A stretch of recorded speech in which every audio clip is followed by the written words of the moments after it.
Good evening, and welcome to Mining the Riches of the Parsha. Tonight is Thursday night, August 11th, 2021, and I am so thrilled to be together with all of you to be able to study tonight three pieces on this week's Torah portion. And the first two pieces that I want to share with you are based on essays by Bailey Newman. Right at the beginning of the Parsha, the name of our Parsha is Shoftim, which means judges, and most of the Parsha is about the judicial system, the sense of justice and how we achieve that within society. And near the beginning of the Pasuk is the famous verse, Tzedek, Tzedek, Tirdof. Justice, justice shall you pursue. Okay, it's very important to pursue justice. But why is the word tzedek, justice, repeated? Why is it there twice? So there are many answers to that question. I want to share with you one tonight that is particularly applicable to every one of us. And it starts with a story. There was once a very poor man. He was living in a small town. And one day, while he was walking and begging on the streets, he came across a beautiful silver cup. His prayers were answered, and tears of joy began to fall from his eyes. And as his tears fell, something miraculous happened. Each tear turned into a valuable pearl.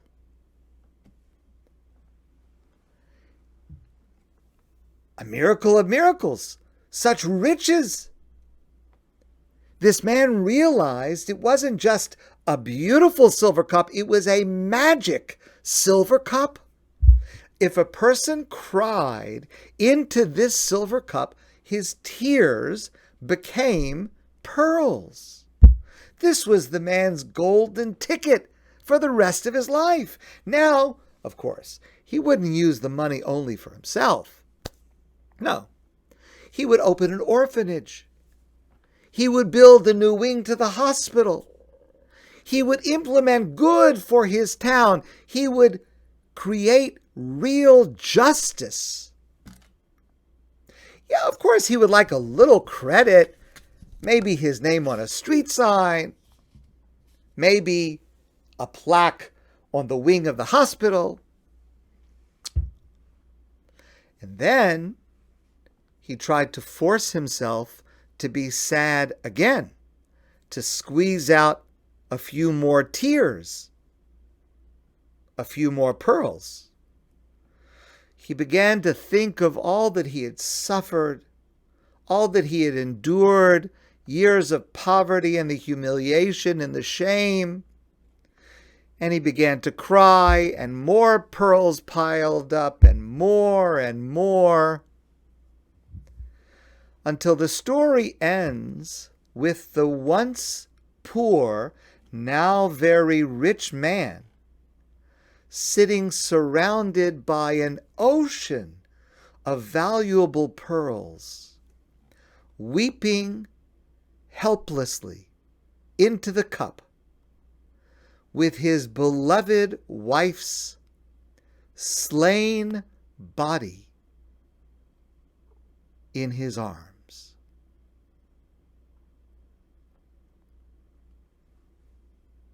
It's a horrible story. But the truth is, we all want to change the world. We all want to perform acts of righteousness, to do justice. But sometimes we too are at risk of slaying our beloved in the name of gathering pearls. sometimes we get so focused on being just that we forget that we have to do it justly. It's not just about the end goal. There is a process that God wants from us. Rav Elia Meir Bloch, one of the great scholars of the middle of the previous century, once said, Tzedek, tzedek tirdov, the doubling of the word justice, justice shall you pursue, means that the pursuit of justice must also be pursued with justice. Tzedek tirdov, pursue justice with justice to achieve justice. We're not merely taught to run after justice. We're told to run after justice with justice. We have to be careful not to slay our beloved in the process. Tzedek, tzedek, tirdov.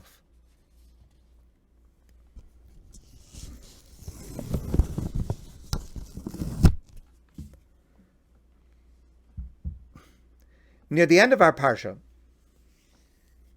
the Torah talks about when the Jewish people had to raise an army and go to war. And the Torah tells us that when that would happen, there were a number of people who would be exempted from going into battle.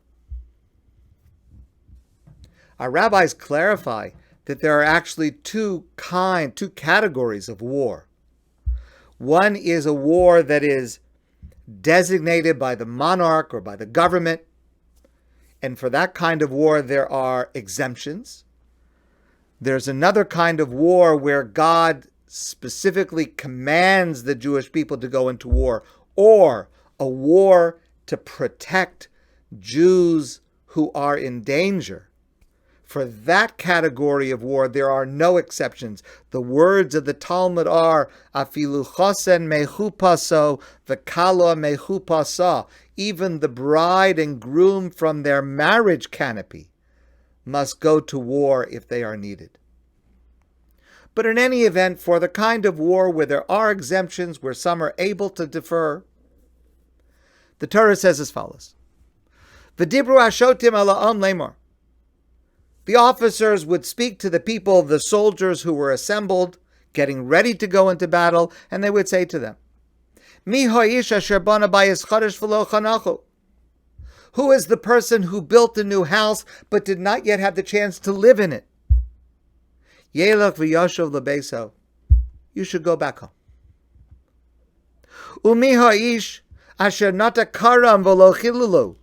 And who is the person that planted a vineyard but did not yet have the time to harvest anything from it? Yelech v'yashav leveso, go back and return to your house. Umi ha'ish asher eras isha v'lo lekacha, and who is a man or a woman who has become betrothed to a marriage partner, but they have not yet had the chance to become fully married to each other? Yelech v'yashav lebeso, go back home. Now, v'yasifu hashotrim l'daber helam. Then the officers would continue. They would add on this next condition. Va'amru, and they would say, Mi ha'ish hayarei v'rachalevav. Whoever here is afraid and of weak heart, Yelech v'yeshu lebeso, go home. Okay? The Talmud in the Mishnah wants to explain to us what's going on with this last category. What does it refer to? Rabbi Akiva says, Hayarei v'rachalevav kamashmo. A person who's afraid. Some people are frightened. A person is not able to handle the rigors of war, the fear, the violence. He freezes. It's overwhelming. To have a person like that in the midst of the other soldiers would put other soldiers in danger, would cause a loss of morale. Go home. Go home. Okay. Rabbi Yossi Aglili Omer. Rabbi Yossi Aglili says, no, it refers to a different type of a person. Not a person who's afraid of the violence of the battle, the strength of the enemy. Rabbi Yossi Aglili Omer Hayare V'racha Levav. What does it mean when the Torah says a person who is afraid and of weak heart should go back home? Zeu hamisyare min ha'avero shebiyodo. A person who is afraid of the sins that they have committed. A person who's afraid, I've committed sins and therefore I'm worried maybe God is not going to protect me in this battle. Maybe I will fall because I don't have the merits to be triumphant, to survive this battle. And so I'm afraid because of my spiritual lowness and the sins that I've committed. Listen carefully. Lefichach Tulsa lo haTorah es kol elu sheyachzer biglolam. Therefore, the Torah gives all the other categories in order that a person who returns, people might think, well, I don't know why he turned around and went back. Maybe he just got married. Maybe he just built a house. So I've shared this with some of you before. The sensitivity in how the Torah hides this category among the other categories. So a person who is afraid because they've committed sins, we don't want to cause attention to that person, and everyone's going to watch that person walking back and say, oh, he did this sin, and that's why he's going home. Therefore, the Torah has several categories, and no one knows for the people who are turning around and going home into which category they would have fallen. So no one would ascribe the sinfulness of a person to those who return home. Tremendously sensitive. Don't embarrass anybody under any circumstances. Fine. But Rav Menachem Mendel of Kotsk, the Kotzker Rebbe, asks a very obvious question. Wouldn't that apply to everybody? You're telling me that a person who's afraid because they did sins is going to go home? Who's not afraid that they did sins? Okay, I don't want to talk about anybody on this Zoom call. Maybe you're all completely righteous, tzaddikim. I'll say about myself, I have plenty to be afraid about if I would have to go into war. Plenty, plenty, plenty. Who doesn't have deeds in their past that they would be afraid to be judged on? And with the bar set so high, you mean the only people who are going to go to war are the people who never, ever did a sin at all? How would they have any soldiers left?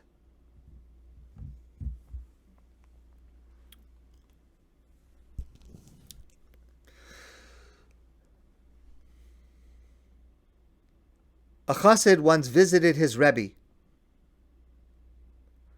before the high holidays in order to prepare himself for the spiritual magnitude of this upcoming season. And his Rebbe, his teacher, his mentor advised him that he should go home and ask forgiveness from everyone that he had wronged during the past year. And he should forgive everyone who wronged him during the past year. So this chassid, this disciple, went home and he did as his teacher suggested. He came back to his teacher a week later. And the Rebbe said to him, you haven't done it yet. There are still those who you had wronged, but you have not yet asked forgiveness from. The Chassid went back home again. He tried to introspect. He went to every single person that he had any contact with. He tried to fill his Rebbe's advice. And he just couldn't understand when he returned to his teacher the third time. And his teacher said, "You still have not done what I asked." And the young man said, "Rebbe, who did I leave out? I asked everyone I know for forgiveness, and I in turn have forgiven anyone who has personally wronged me. Who did I miss?" And the Rebbe looked deeply into his student's eyes, and he said, "Did you forgive yourself?"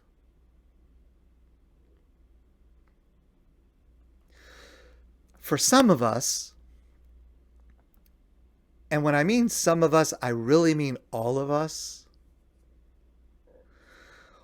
our supreme struggle in life is what Dr. Leo Jung called the most terrifying thing: to accept the totality of ourselves, to harmonize within ourselves not just our light, but also our shadows. So often we can forgive anyone and anything but ourselves. We sentence ourselves to life in the prison of guilt. We endlessly ask ourselves, how could we have been so foolish? How could I have caused such catastrophic damage?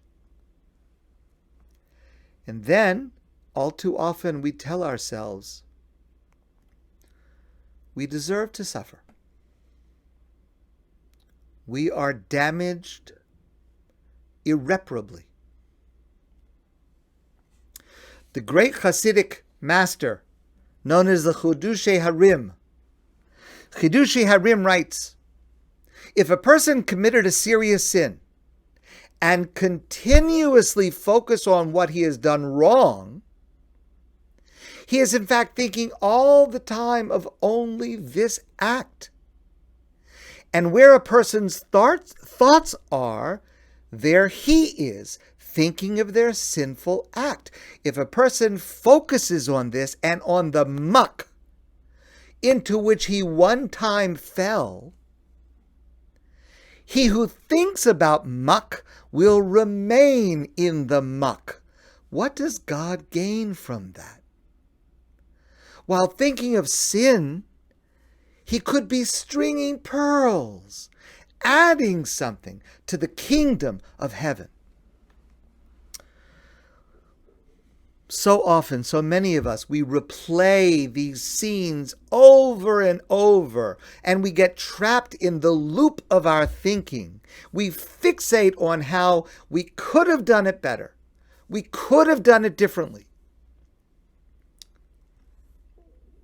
And mistakenly, sometimes, we think that this is productive. But it's not. Aldous Huxley once said, rolling the muck is not the best way to get clean.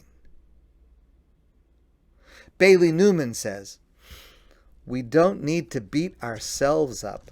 Believe me, life does it to us enough already. We have to remember that we are so much more than the worst thing that we ever did. Of course, when we do something wrong, when we make a mistake, we have to do teshuvah. We have to do repentance.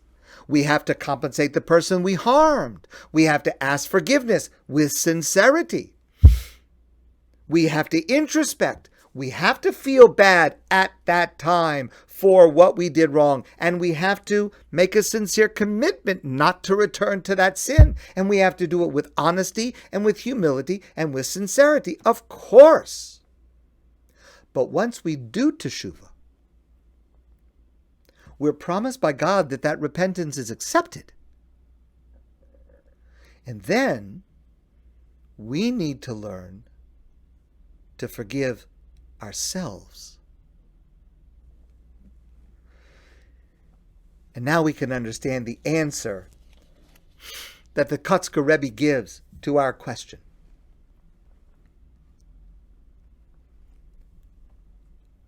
How is it that any person that has a sin should be exempted from war?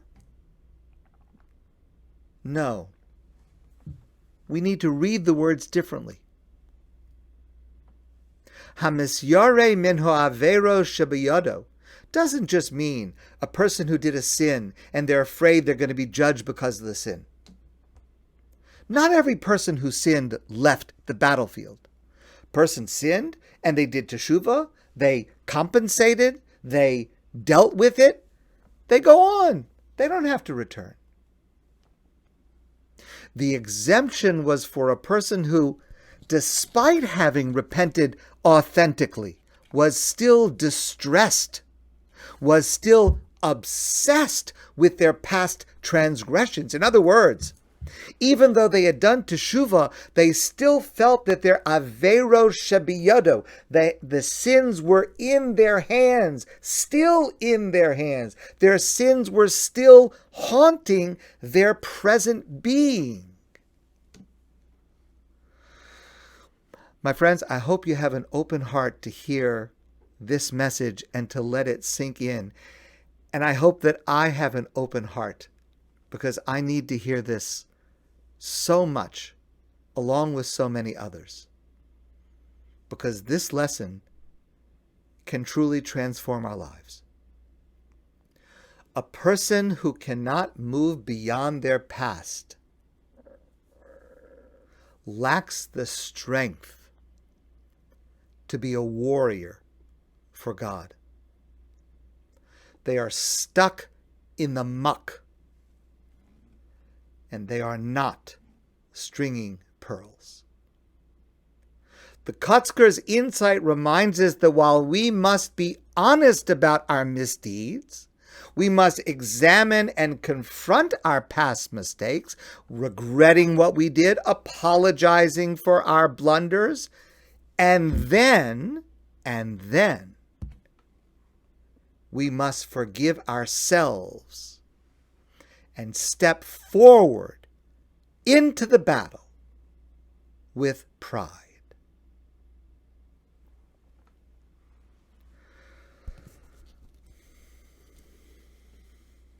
I'll try to work on this, if you will.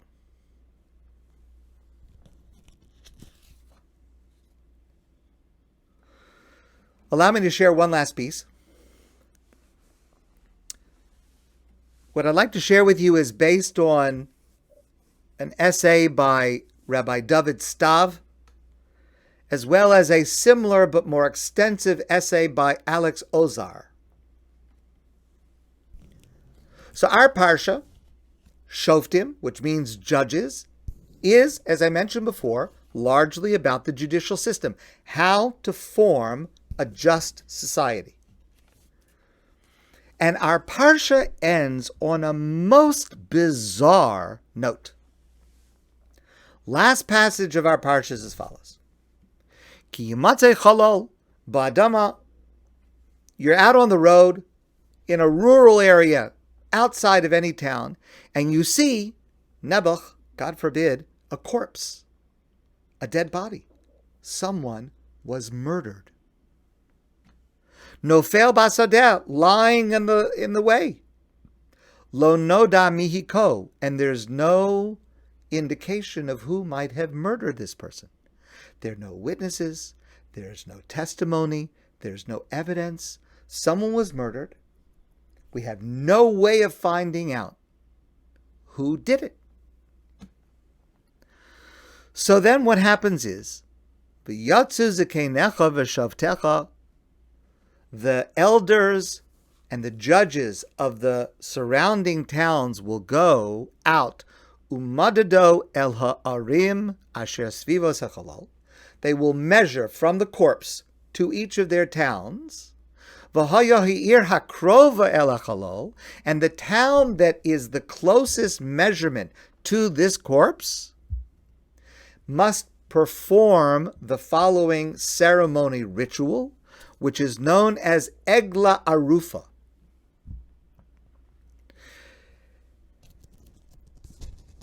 The elders of that town will take an egel, a calf, and there is this ceremony that takes place along a river, and all of the elders of the town will gather, and they will wash their hands over this calf.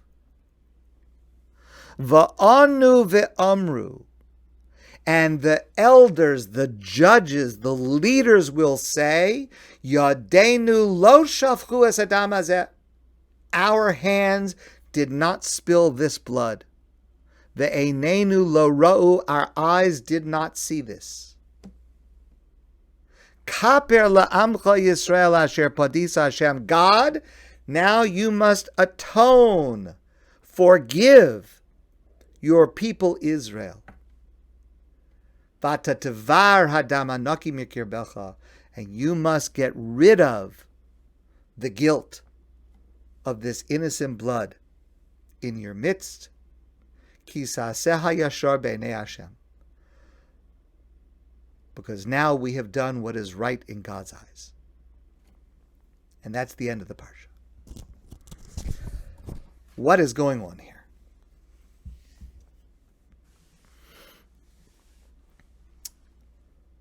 When a person is killed, God forbid, and blood is spilled, the Torah insists earlier, nothing provides atonement except for the punishment of the murderer. When the murderer is punished, balance is restored.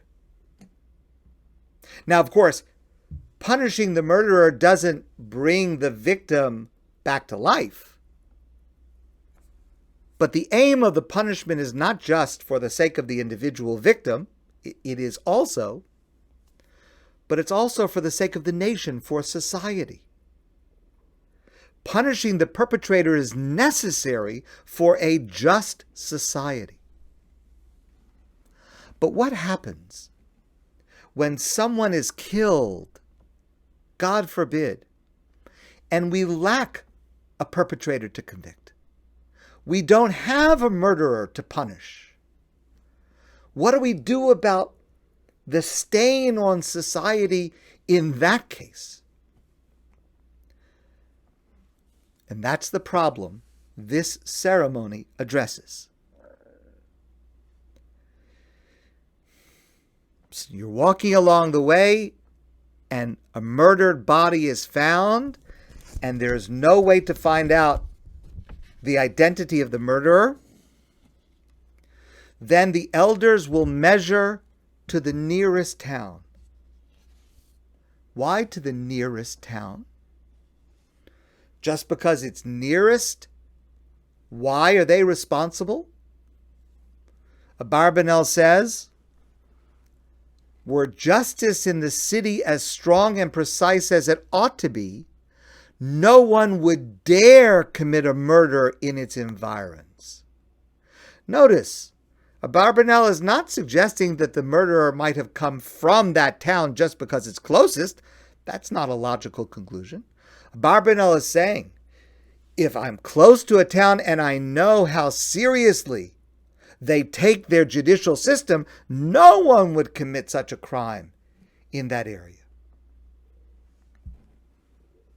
In other words, the city's elders, who represent the people, or to use a different term, the government, are responsible for the prevention of murder. They're responsible to prosecute and punish offenders so that everyone understands the disincentive to committing a crime. The leaders, the political leaders, the spiritual leaders, the societal leaders are responsible to provide safe passage on the city's roads And that means they have to make sure that there's regular maintenance and upkeep and lighting for safety. And to see to it that no one should ever face danger alone. And also to support a regime of public assistance to ensure that no one ever goes so hungry that in their desperation they would turn to crime in order to feed themselves. This is a ceremony, Egla Rufa,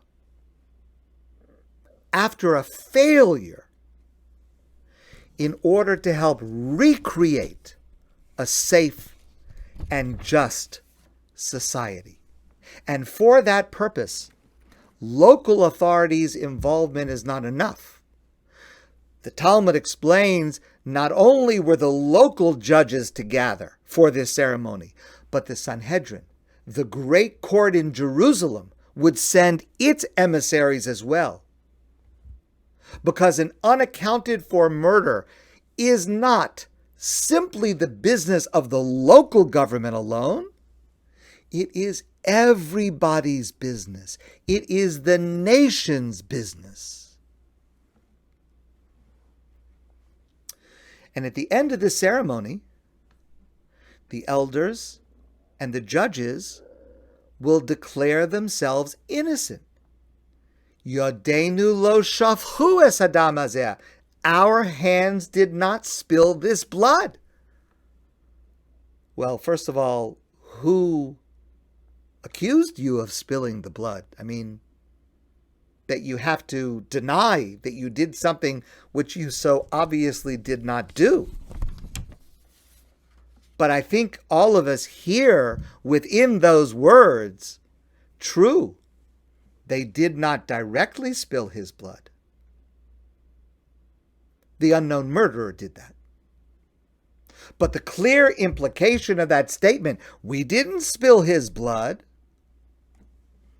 but we and society are responsible for not doing enough to prevent it. That is on us. When blood is spilled upon our land, we are, and we must publicly make clear that we are, all responsible. Such an incident becomes the impetus, according to the Netziv, one of the great scholars of the late 1800s, the impetus for investigations into the past and resolutions for the future. A great thinker once wrote, there comes a point where we need to stop just pulling people out of the water. We need to go upstream and find out why they're falling in.